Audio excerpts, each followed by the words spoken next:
Hello and welcome back to Chat Cave Podcast, where we discuss media in the form of topical-based discussions or reviews. I'm your host, Drinking Thomas Hughes, and today I'm going to be talking about something I said I was going to do at the start of March. Kind of delayed it because I never got a chance to sit down and do it, but I promised. I'm hoping about 2 weeks ago. Cause I'm hoping I got the one with Alex out last week. If not, this will be this one. That I'll do this one, and that is I'm going to be talking about.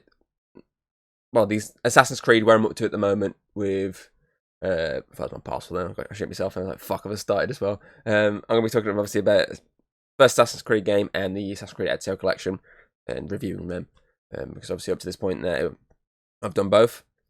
Recently, obviously, finished the Ezio collection, and obviously I finished the first Assassin's Creed game last year. I mean, I could easily talk about Mirage, but we'll see how much time I've got on the clock if I want to talk about that just yet. If not, I'll fucking wait till I'm a bit further down in the game chain before I start reviewing the most recent adaptation. Should that fucking straight away, to be fair, last year, but hey ho, wasn't really going to do these reviews, and then I thought, fuck, I'm going to do them. So yeah, obviously I'll start straight away with Assassin's Creed, the first one. Obviously it's the first game. It's where hopefully a lot of people started. Obviously people who obviously been with the franchise a long time. Whereas, obviously, a lot of people might also start with the newer ones and things slowly go back. Because, obviously, realistically, it's one that haven't really remastered or anything yet. It's just still the basic one that's out there. I know some of the later ones, set for, obviously, the 360 aren't really remastered yet. But, I know I'm pretty certain fucking Black Flag still got a PS4 release. And so, you know, there is that, and I'm pretty certain Rogue did as well. I'm pretty certain they re-released them on them. Yeah, they might not be remastered, but I'm pretty certain they re-released them, whereas the original Assassin's Creed, I'm pretty certain, is still just technically the Xbox 360 or PS3 rendition of the game. Which, as you're playing it, you can tell it's very dated as you're playing it, and that's fine. It wasn't really going to bother me, because obviously I know as I'm going along, I'm going to see the fucking evolution of the gameplay. I'm going to see the evolution of the graphics as I'm going along. So it was one that always from the get-go I knew wasn't going to be out of this world. And as I say, it's a fun first game. It's got an interesting story. It's got a lot of mystery surrounding it. And it's got, as I say, it draws you in enough. So I remember fucking, I guess this is the one I first started with, because I remember fucking, I can't remember what shop I was in. It was like a fucking corner shop. I fucking had it in there, and it's fucking dirt cheap, I want to say. It's less than 10 quid off the top of my head.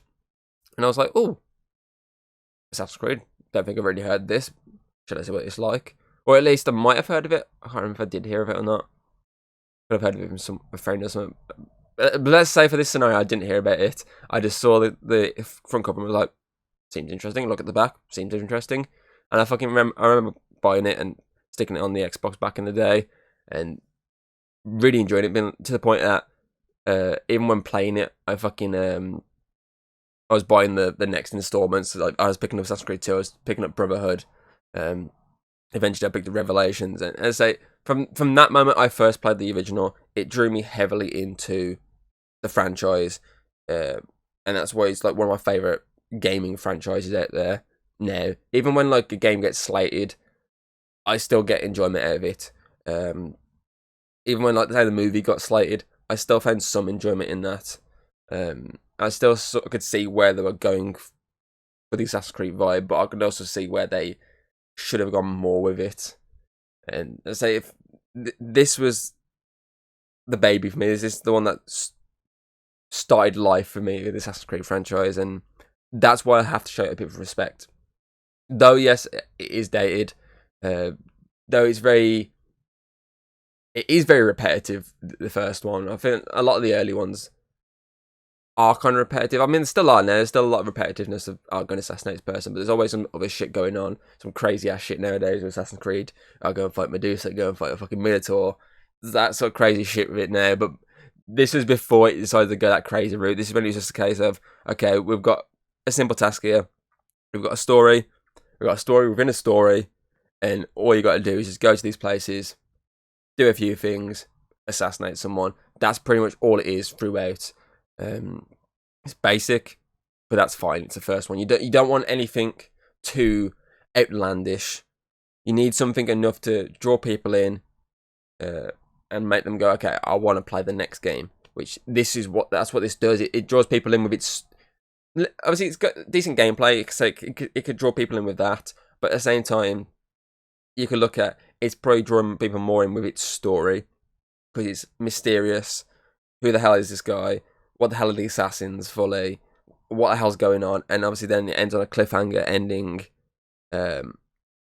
Ready for the next one. You're like, okay, I kind of need to see where this is going for the sequel.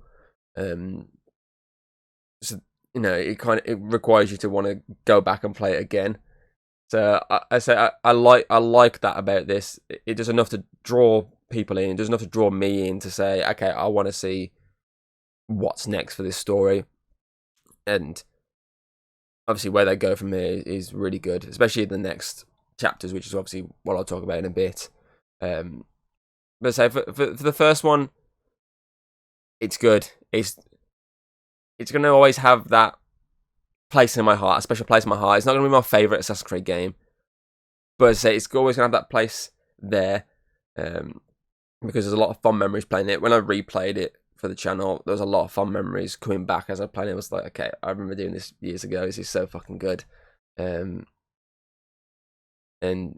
yeah, so it's got a decent setting as well, which is obviously what they've kind of gone for with Mirage. They've kind of gone back to that sort of idea, much smaller scale. That's what this is. This is probably one of the smallest scales you'll find. There's a couple of other ones that are like this, but early on, it's a small scale of a map. There's not too much. It's not like it is with fucking Valhalla and Odyssey, where it's like fucking the map's like the fucking.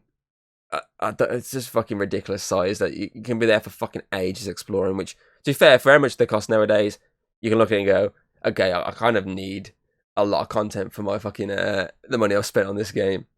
Actually, how much I put into Valhalla? I put fucking full price when it first came out, fucking, and then the full price of the Ragnarok DLC, which I still haven't finished, which I more likely won't finish until I fucking record it for the channel.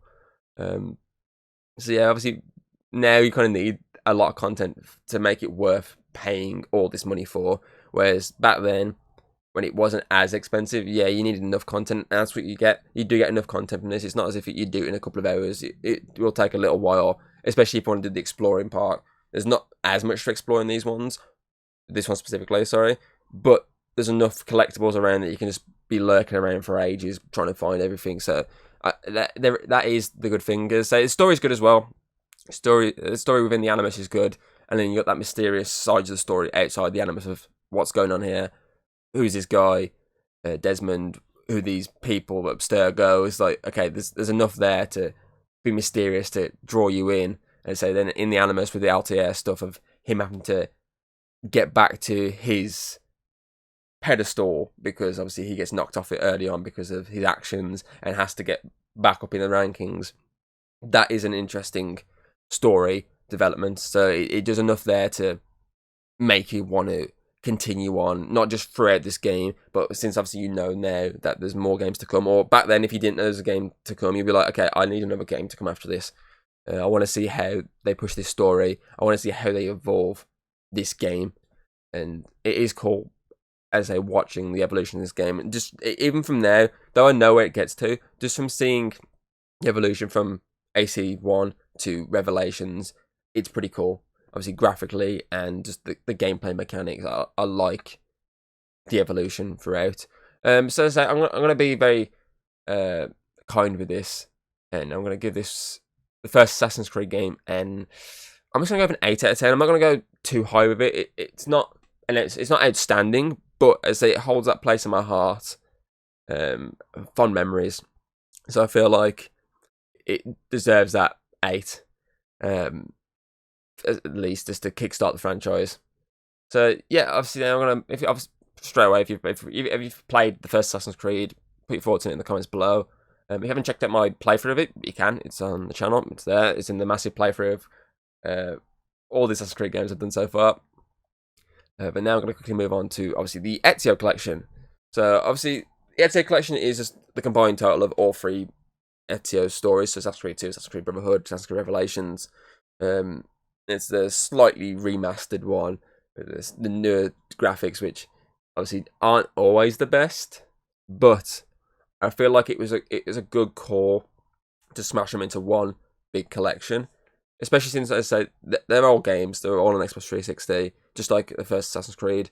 So it was a smart move for them to go, okay, he's the most popular assassin, Ezio is, because this introduces Ezio, Auditore di Firenze, and he's literally the most popular assassin out there. He's got the charm, he's got the badassness, he's got the cool story. And on top of that, it's not a one and out job, it's literally across 3 games.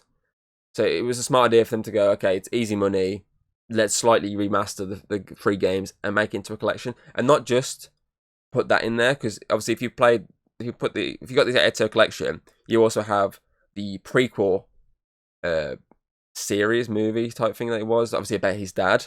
That's in live action. So you got the start of the Auditore story, then you've got your 3 games, and then you've got the ending to Ezio's story, which is the animated movie Ember, which you can see on YouTube. You can find all this on YouTube, the fucking the start and end. But it's cool that they've gone, okay, let's put the whole timeline, and it even has like a timeline thing in the start menu when you click on it with the time period of obviously this took place from this year to this year, this from this year to this year, so on and so forth. So I like that they've done that. I like that they've gone, okay, let's do a complete Ezio story. Let's show it from start to finish. So I like that. So you can literally sit through the first, that obviously the prequel about his dad. You can then jump into the first game, well, second game technically, and then go through it until you get to his death.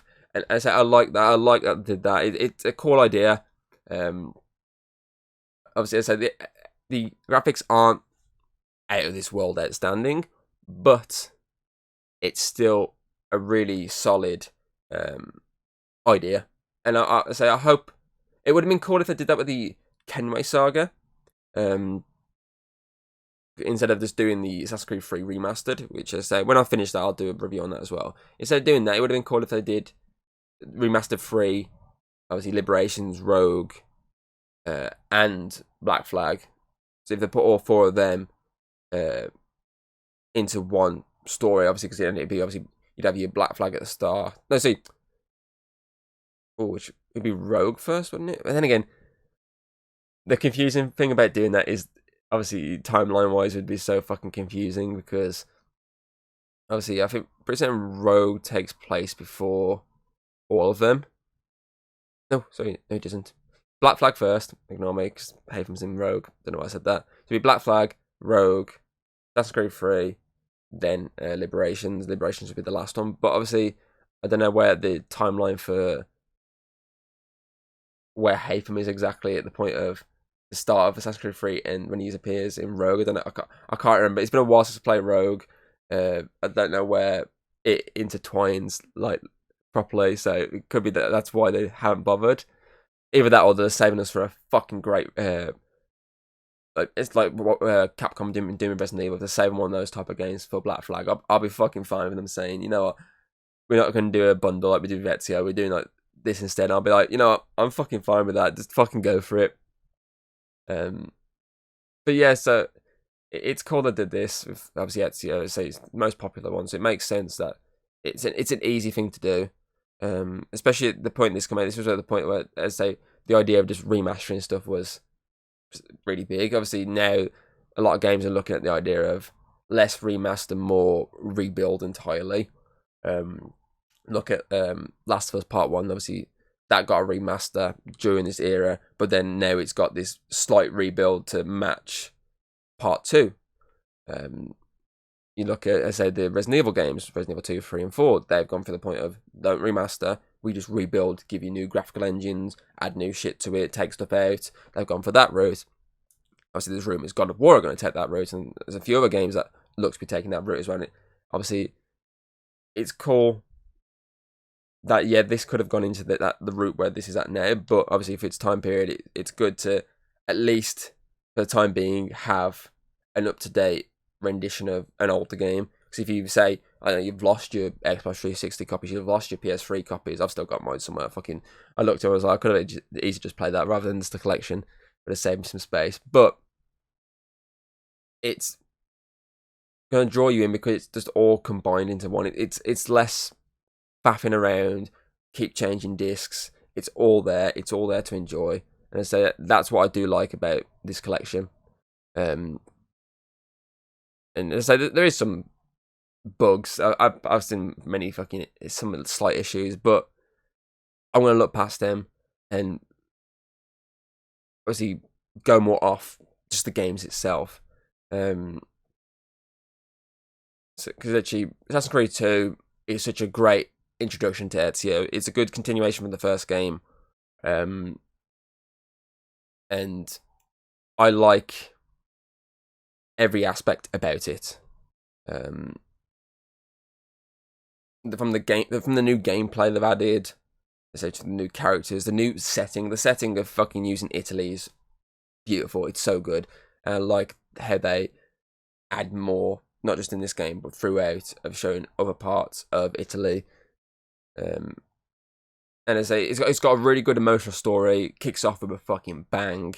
It's got the fun vibe to the style. Like, okay, it's gonna be a different kind of game to the first one. It's less serious and more fun, and then instantly, bam, straight into the seriousness.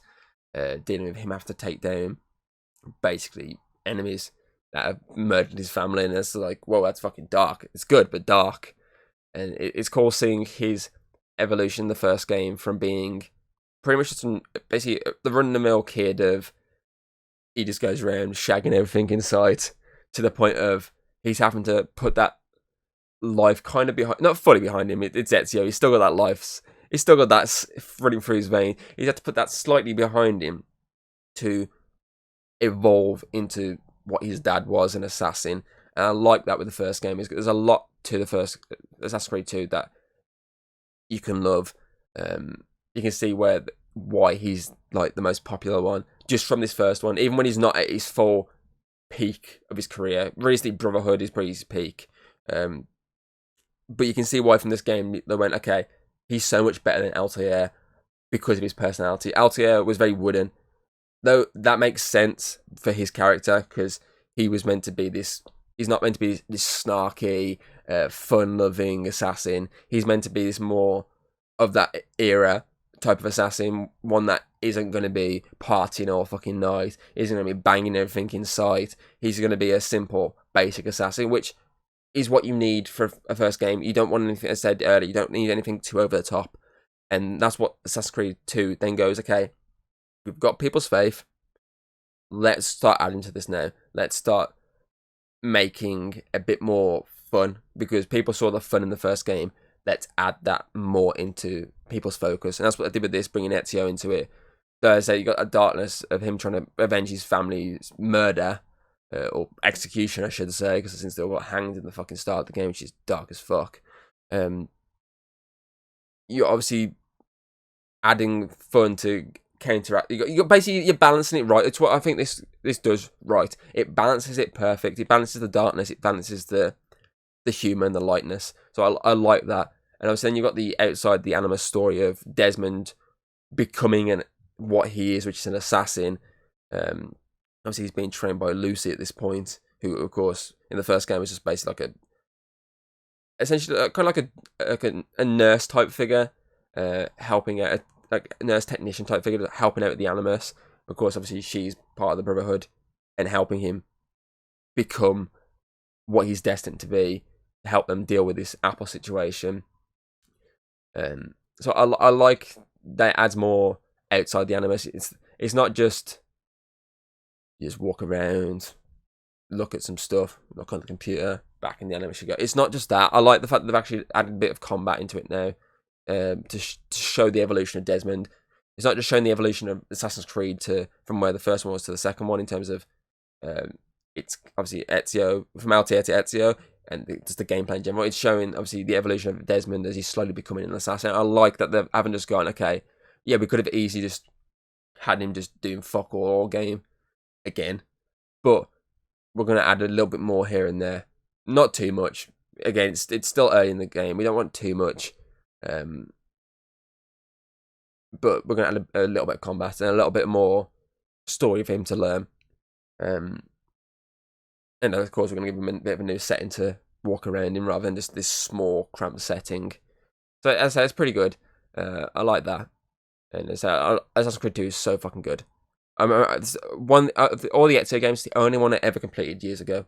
The only one I sat through, because every time I fucking finally got around to it, I'd either get stuck at a mission on one of the other ones, or the next game would come out and I'd be like, shit. And now I'd literally fucking be like, no, I'm finishing this game before I jump to that one. Well, sort of. Back then I was just a case of, I need to do the next game. Which obviously with Brotherhood, obviously I got stuck in a mission, then Revelations came out and I kind of jumped onto that. Got to a point in there, and then obviously Assassin's Creed 3 came out and just blew me out the water, and I was like, shit. So I jumped straight into that, and it's just, but now see, obviously my mind was set on, I need to finish these games, and obviously refinishing Assassin's Creed 2 was so good. It's as good as I remember it being. I'm not going to give like a single rating now. I'm going to do an overall rating for the collection, and then I'll give like single rate. I'll put like single ratings on the screen. If you're watching obviously visually, I'll put single ratings on the screen, because I don't fully know exactly like each individual rating just yet. But I kind of know overall where I'm going to go with a rating on this one. So I just need to fucking try and figure it out a bit in my head in editing. So yeah, see, Assassin's Creed 2, it's a good introduction to Ezio. It's a good, even if you skipped the first one, it's a good first introduction because it gives you new gameplay mechanics, which and up-to-date look, which is nice.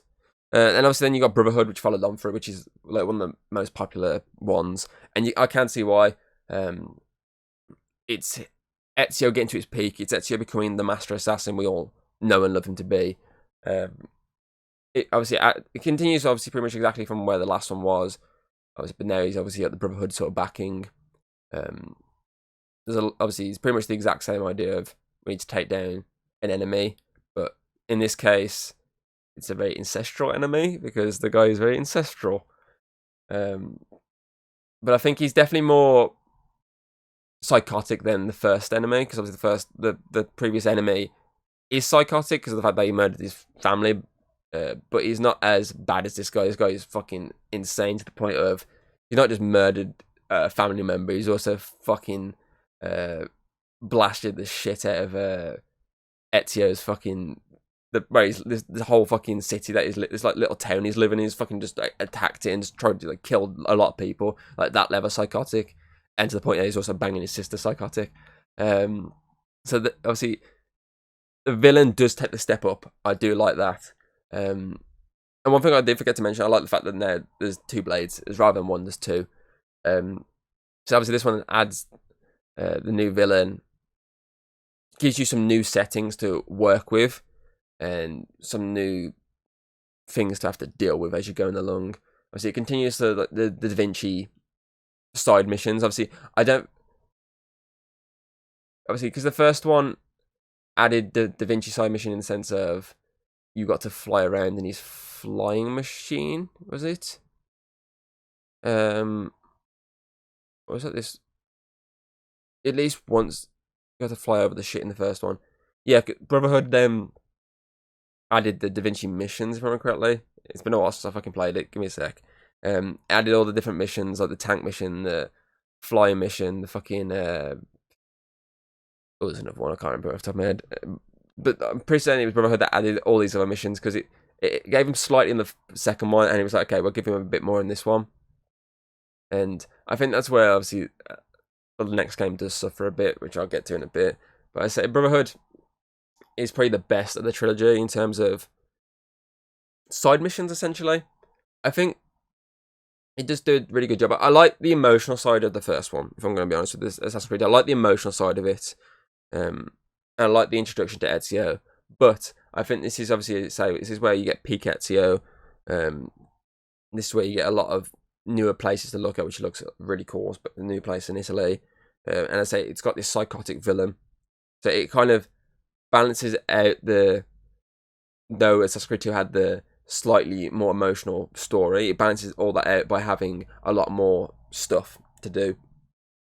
And I like that. And obviously in the real world, it also takes Desmond to basically obviously where they're at least the second game, the mansion.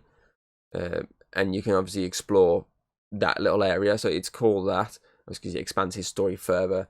to the point of him and the other three on the run. Him, Lucy, I always forget the fucking other two's names, but they're in like fucking everything. I can't remember them. If you remember them, you're probably screaming the names at me right now.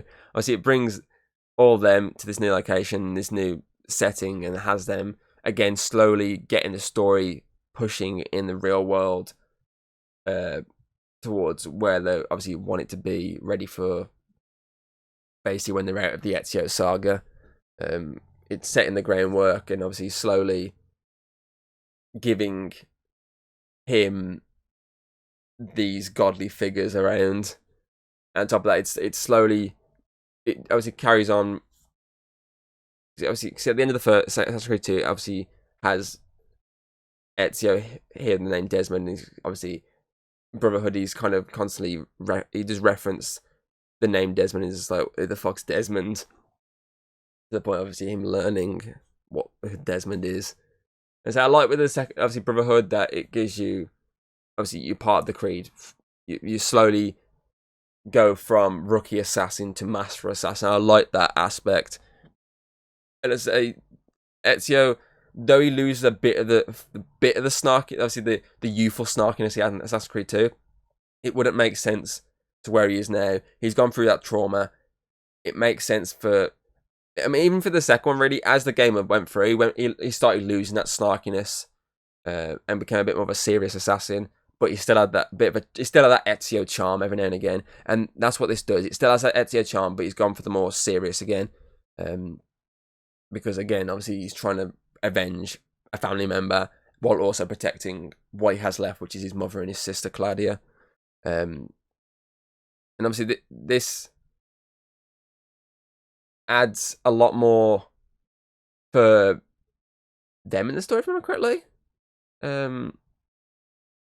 Yeah, because obviously she deals, if I remember correctly, she deals with all the fucking, like, the brothels and stuff, so it adds a bit more to them, because obviously Assassin's Creed 2, you kind of built up Mario's his fucking estate, whereas this one, it's more the case of what you're building up is more of everywhere else. You can't build up the estate, because that's not a thing anymore. That's in the past. So you kind of build up everywhere else, and as I say, you kind of bring Claudia a bit more into the story. Obviously, the mom kind of doesn't fully get into the story. She's always kind of someone not in the story heavily, but obviously Claudia is always there to slowly kind of also join the fold of the Creed, not to the extent of an assassin, but enough. And so when you finally get towards the back and when you finally get to deal with the villain, it's very satisfying, because obviously you get to see at the start and you kind of get it fully at the end. It's a very satisfying ending to Brotherhood, and it's got a very shocking ending as well on top of that. So I say Brotherhood's probably the more complete a game, and that's why it stands out the most. And then obviously it then moves into Revelations, the last chapter of Ezio's life, the much older Ezio, where I say the charm's fully gone on him. He still has the womanizer charm to him, but he's fully just this older man. And on top of that, he's having to deal with the Altair plot, since Altair is a big part of Revelations. I think this game does suffer with the fact that it loses the setting of Italy. It loses that because it goes obviously to deal with obviously Altair's homeland, so it deals heavily with that. So it loses a lot of its more beautiful Italian settings. Like, I mean, it's still a beautiful city you're in, but it's not as good as Italy. And on top of that, I don't think the villain isn't really there till late in the game, so the villain side of it isn't that good. And the gameplay is good, because obviously it adds the hook blade, which is pretty cool, especially with me when I fucking miss my jump. The hook blade's good to latch onto shit. It does add that. But as I say, the story's just okay. Like, I like the idea of him having to hunt down the last sort of information on Altair, and obviously his tomb. Like, I like the idea of him trying to get into the tomb to find the apple. And it's pretty cool. Obviously, a lot of it is you running around different tombs. Each one's different to the next in terms of what you have to do, and then you might have to battle some villains. You might have to just parkour your way through. I like that it's different each tomb. Obviously, it adds the character Sophia, who's obviously someone who's a love interest for Ezio, and it adds that, again, that stake. Because realistically, this one it doesn't have the same stake as the first two. Obviously, obviously Assassin's Creed 2, death of his family, Assassin's Creed Brotherhood, death of Mario. This doesn't have that level of stake. It just doesn't. But obviously, when eventually starts using her in the plot, that's the stake there. He's gonna basically lose it if she gets killed like them. So he needs something to protect. So obviously, it takes a while to get going. Obviously, I do like the idea of showing that how far the Kree is actually spread. So it's still very far wide across the continent. So I like that. I like the fact that he still recognizes like the master assassin no matter where he goes, and people want to go under his wing and help. And I like with this one as well that it adds the idea of you can build up more of your Creed. You can send them off around the globe to deal with fucking different. Well, I'll say around the globe, but to certain areas in the globe to deal with basically taking down Templar strong points. And obviously you can do it bit by bit, and then you can do the full invasion to take over the place. You've also got the bureau attacks when obviously you fucking have to go on the roofs and strategically place assassins around to stop these waves of attacks. I like a lot of that. It does add a lot of really cool stuff to it. I just think this game suffers from its story. Its story is definitely the weakest. It takes a while to get going, and I definitely feel like because the second one added the Da Vinci stuff, this losing that and not really having and kind of replacing it more with the bureau stuff, it doesn't hit the same. It's not as fun as Brotherhood, which is why I can see it. Why people say that obviously this is definitely the weakest of the trilogy. It's definitely not going out of a bang, but it's not terrible. It's not terrible at all because as I say, as a complete collection, it's a decent ending. Because then obviously you got the Desmond stuff where obviously he's kind of trapped mentally within the Animus, dealing with the previous subject in there, and obviously him kind of learning what's going on while also trying to get out into the real world. Plus this obviously wraps up the whole Juno and basically the gods side of it, setting up the big story for the next one, which is obviously the end of the world. So it does a good job at setting all that up. I do like the fact that this is not just Ezio's farewell, it's also Altair's farewell, since we didn't really get much of a farewell for the first game, because he stopped the villain and that was it. Whereas this goes, okay, what if we add a bit more to it? What if every time Ezio finds a disc to open a door, he learns more about Altair's past throughout the years, and that's what it does. You see little glimpses as the years go by of different renditions of Altair, from obviously when he took down the villain, the mentor in the first game, to basically when he's an old man, pretty much about to die. So I like seeing this story we've not seen of Altair, which is why I'll give this game some praise, because it lets you play as Altair, and it, as I say, adds these extra eras we've not got to see yet, including him getting kind of kicked out the Brotherhood, being shunned by the Brotherhood, to him coming back, having to fight the Brotherhood, having to take back over, and also showing how the apple can corrupt anyone. So I like all the Altair stuff. It's just the Ezio story itself kind of feels screwed by the fact he's having to deal with that. It definitely feels like it goes out in a bit of a whimper. And as I say, the villain is not the best at all. Obviously, you get a villain at the start, and like he's kind of not killed fully straight away. But I mean, when he does kind of go out of it early, he goes out of it early. It's been a couple of months since I played it. I'm pretty sure he goes out in the first act, or it's early very early. If he does, he goes out very early in the first act. And it's just like, well, you kind of set all the games kind of set up their big villain at the start and they kind of drag it out, but this kind of gets rid of him straight away, and then it kind of brings you into this new setting, kind of hints at what's going on, and it's like, okay, this guy's the villain, this like prince or whatever. Oh, you got a prince as a friend, but obviously this guy who's like trying to take over the throne, he's the villain. It's like, well, he's not as menacing, and then they kind of don't really push him as the villain till the back end of the game. It's just like, if you're going to push a villain, you should push it from the start. Have him kind of fucking you over as the game goes along, not just wait till the end and go, okay, he's not just going to take basically the keys off you, he's also got to kill basically your new love interest. But so I think that's why this game suffers. It suffers on its villain side of it. It suffers on the fact of it's got to try and balance the ending for two assassins at the same time. from 2 different stories entirely. And on top of that, it's also got to push forward the Desmond stuff and try and have him emotionally deal with what he just did at the end of the Brotherhood, to basically him trying to get out back into his own body. So I think that's where Revelations does suffer a bit. I definitely think it's my weakest. It adds some stuff I like, but as an overall game, it was one that I felt slightly underwhelmed at. Not fully to the point of, I don't like this game at all. It's still Assassin's Creed. It's still really good. I wouldn't really badmouth heavily an Assassin's Creed game. But as the ending for Ezio, the Ezio saga, they probably could have done a bit better or a little bit more. That's all I'm saying. But as a collection overall, I'm gonna give the Ezio collection, I'm gonna give it a 9 out of 10 for the simple reason of it has all the games there, so you can play. Obviously, you don't have to worry about having to buy more individually. They're all there. Yeah, the graphics are probably slightly better looking in the old one before they remastered them, because there is some weirdness to the remaster graphics. It's still an easy buy if you love Assassin's Creed. If you want to replay the Ezio stuff, it's an easy buy because it has the whole saga there. It has everything to do what you need. So I can't really badmouth it in that sense.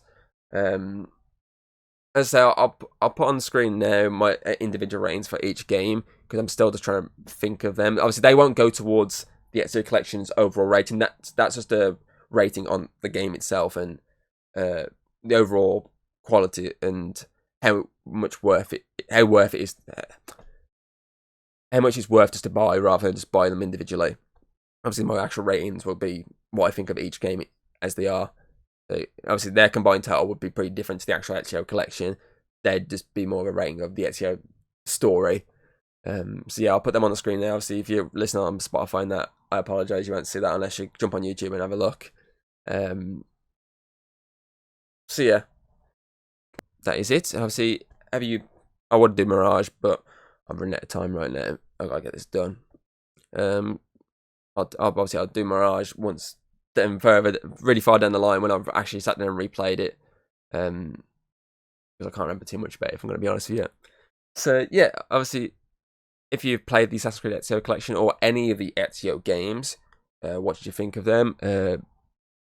Did you like them combined into one big game?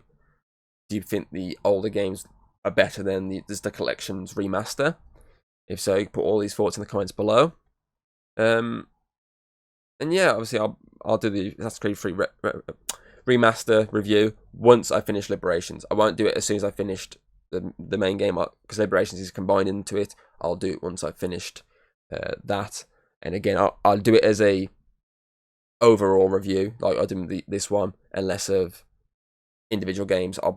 At that point, I'll try and make sure I've got the individual ratings ready to go, rather than now when I'm struggling to try my mind to think of what I exactly want to give them.